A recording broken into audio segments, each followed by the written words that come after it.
سب سے اعلیٰ درجے کا اسلام کیا ہے؟ من سلم المسلمون من لسانہ و یدہ۔ زندگی میں یہ طے کر لو، کوئی کتنا ہی تمہیں دکھ پہنچائے، کوئی کتنا ہی تمہاری بےعزتی کرے، چپ ہو جاؤ، سہ جاؤ۔ مرنے والے کی کیا عزت، کیا ذلت، میں نے تو مر کے دیکھا ہے، اور مجھے یہ حدیث سمجھ میں آئی ہے بڑی اچھی طرح، موتو قبل ان تموتو، کہ مرنے سے پہلے مر جاؤ۔ اس وقت اگر میں مر جاتا تو مجھے کوئی گالیاں دیتا تو مجھے کیا نقصان تھا، اور مجھے کوئی نعرے لگاتا میرے لیے تو میرا کیا نفع تھا۔ تو مرنے سے پہلے مر جاؤ، کوئی تمہیں برا بھلا کہے تو تمہارا کیا نقصان ہے، تمہیں کوئی واہ واہ نعرے لگائے تمہیں کیا نفع ہے۔ اگر اللہ راضی ہے تو مرد آباد اور زندہ باد سے بے نیاز ہو۔ ابو ذر رضی اللہ تعالیٰ عنہ کو ایک آدمی نے گالیاں دی تو انہوں نے فرمایا، بیٹا ایک گھاٹی آگے آ رہی ہے، اس میں گر گیا تو جو کچھ کہہ رہے ہو اس سے بھی زیادہ کا حقدار ہوں، اور اگر پار ہو گیا تو تیری گالیوں سے مجھے کوئی فرق نہیں پڑتا ہے۔ من سلم المسلمون من لسانہ و یدہ موتوا قبل ان تموتوا۔ چونکہ آج کل اخلاق ہیں انتقامی، معاف کرنے والے اخلاق ہیں نہیں، انتقامی اخلاق ہیں۔ ہمارا معاشرہ انتقامی ہے، اچھا کرو گے تو ہم اچھا کریں گے، برا کرو گے تو ہم برا کریں گے، جیسا کہو گے ویسا ہم سے سنو گے۔ یہ ہمارا ماحول ہے، یہ ہمارا۔ ایک ماں کہہ رہی تھی دوسری ماں کو، میرے پترا کدی کسی نے واسطے سلام نہیں کیتا، بڑے فخر سے کہہ رہی ہے، ہمارے اپنے گاؤں کی بات، میرے پترا کدی نہیں کسی نے واسطے سلام کیتا، مائی جڑا کرے انہوں کریں دیں، جڑا نہ کرے انہوں پوچھ دے ہی کوئی نہیں۔ یہ وہ فخر سے کہہ رہی، جو سب سے بڑا عیب ہے وہ سب سے بڑا فخر بنا ہوا۔ میرے پترا کدی نہیں کسی نے واسطے سلام کیتا۔ جب ماں باپ نے یہ سبق دیا تو اولاد کا کیا قصور ہے؟ ہمارا معاشرہ انتقامی ہے، ایک کی 10 سنانے کا ماحول ہے، تو آپ 100 کی ایک بھی نہ سناؤ۔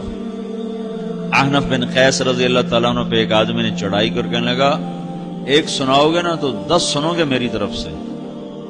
تو احنف بن قیس کہنے لگے، بھائی تو مجھے 100 بھی سنائے گا نا تو میری طرف سے ایک بھی تو نہیں سنے گا۔ ایک آدمی ان کی بڑی بےزتی کر رہا تھا اور وہ چل رہے تھے، اور وہ 100 گالیاں بک رہا ہے۔ جب آ گیا نا قریب شہر تو کہنے لگے، دیکھا میرا قبیلہ یہاں رہتا ہے، اگر کسی نے سن لیا نا تو تیری بڑی دھلائی کر دے گا، تو نے جو مجھے گالیاں دینی میں کھڑا ہوں یہیں تو دے لے، تو اپنا سارا زور پورا کر لے تاکہ آگے تجھے کوئی تکلیف نہ پہنچا دے میری وجہ سے۔ تو وہ پاؤں پہ گر کے معافی مانگنے لگا کہ واقعی تو بڑے حلم والا ہے۔ وہ مشہور تھے اپنے حلم میں، بردباری، اور لوگ ان کا امتحان لینے آیا کرتے تھے کہ بھئی کوئی ہے جو احنف کو غصہ دلا دے، تو لوگ ناکام ہو جاتے تھے، ان کو غصہ نہیں آتا۔ ایسے ایک عرب سردار گزرا، معن بن زائدہ، وہ بھی اپنے حلم میں بڑے مشہور تھے۔ ایک دفعہ لوگوں میں شرط لگ گئی کہ کوئی ہے معن بن زائدہ کو غصہ دلائے تو ہم اس کو انعام دیں گے۔ تو ایک شاعر نے کہا، میں غصہ دلاتا ہوں، تم دیکھنا ایسے سیخ پا ہو جائے گا جیسے جانور۔ تو وہ چلا گیا اس کی مجلس میں، دربار لگا، عرب سردار تھا بہت بڑا، دربار لگا ہوا، تو کہتا السلام علیکم، وعلیکم السلام۔ تو معن بن زائدہ پر ایک دور بڑے فقر کا گزرا تھا، پھر اللہ نے اس کو بہت بڑی سرداری دی، بنو عباس کا بہت بڑا یہ وزیر گورنر تھا۔ تو کہتا اتذکر اذ لحافک جلد شاۃ واذ نعلاک من جلد البعیر، کیوں بھائی تجھے یاد ہے جب تیرا بستر بکری کی کھال تھا اور تیرے جوتے اونٹ کی کھال کے تھے؟ تو کہنے لگا کیوں نہیں یاد، بھلا کوئی ماضی بھی بھولتا ہے؟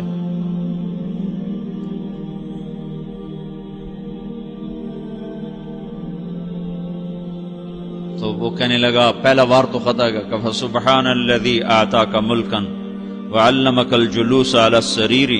تو پھر ساری تعریفیں تو اللہ کی ہیں جس نے تیرے جیسے کو تخت پہ بٹھا دیا۔ کہاں بھئی ساری تعریفیں اللہ کی ہیں، میری تو کوئی اوقات نہیں۔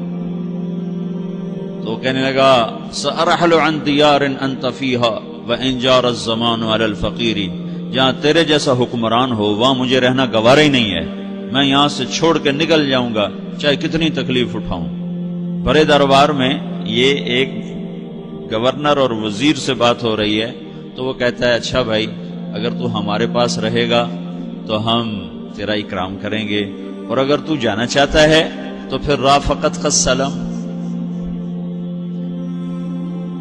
تو وہ یہ وار بھی خالی گیا تو پھر کہنے لگا فجد لی یبن ناقصۃ بمال،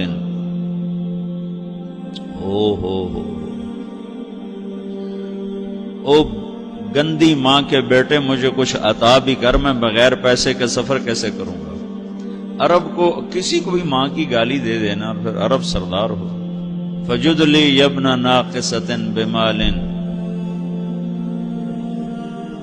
بری ماں کے بیٹے مجھے کچھ پیسے بھی دے، میں نے جانا ہے.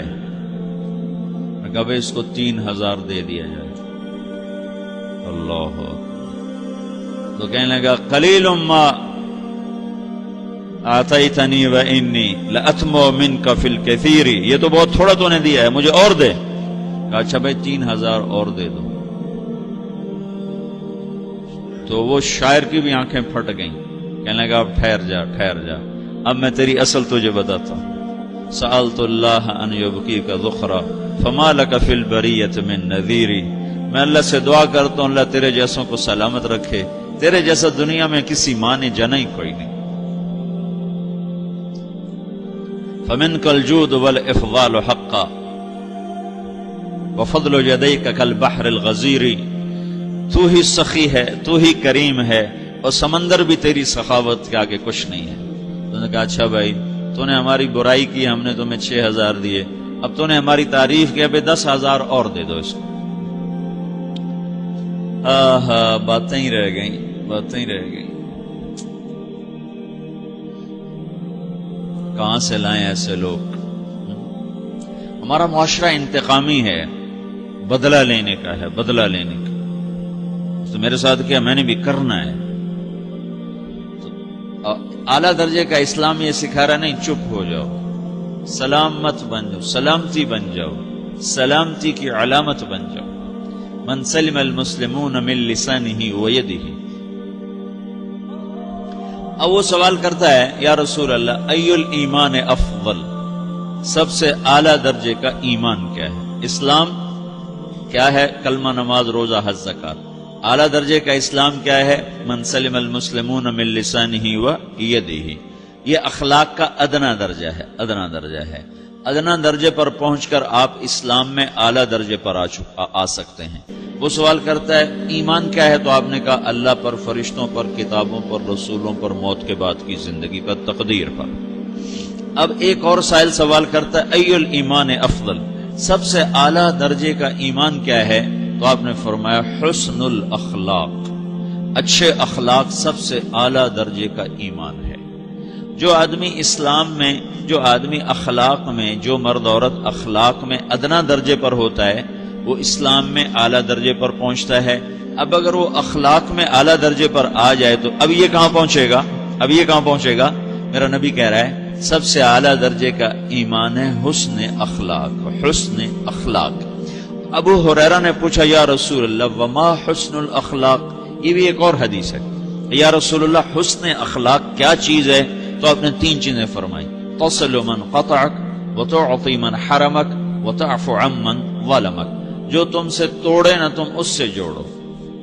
نہیں کرتا سلام نہ کریں، کوئی ہم چھوٹے باپ کے ہیں؟ ہم تو کبھی بھی نہ کریں، ہم تو کبھی بھی نہ منہ تھوکیں بھی نہیں ہم تو میرا نبی کہہ رہا ہے جو توڑے تم اس سے جوڑو، جو محروم کرے اسے عطا کرو، جو زیادتی کرے اس سے درگزر کرو. یہ 3 کام جو عورت مرد کر لے گا یہ اخلاق کے اعلیٰ درجے میں ہے. جب یہ اخلاق کے اعلیٰ درجے پر پہنچتا ہے تو پھر میرا نبی کیا بشارت دیتا ہے؟ ادنا درجے پر پہنچ کر تو اعلیٰ مسلمان کی بشارت ہے، اور اخلاق میں اعلیٰ درجے پر پہنچ کر میرا نبی کہتا ہے کاد الحلیم ان یکون نبیا، اعلیٰ اخلاق والا بس نبی بنتے بنتے رہ جاتا ہے. اعلیٰ اخلاق والا ایسے ہے جیسے کہ نبی، قریب ہے کہ وہ نبی بن جائے. یہ تو ہے نا ترجمہ، لیکن ہم ہمارے اردو میں کہتے ہیں وہ نبی بنتے بنتے بنتے رہ گیا. کیا مطلب؟ کہ اس میں اور نبی میں صرف نبوت کا فرق رہ جاتا، باقی وہ سب کچھ حاصل کر لیتا ہے. تو یہ سارے دین کا میں نے آپ کو خلاصہ بتایا ہے کہ میری آپ کی ضرورت ہے کہ میرا اسلام اعلیٰ درجے کا ہو، من سلم المسلمون من لسانہ و یدہ، میرا ایمان اعلیٰ درجے کا ہو،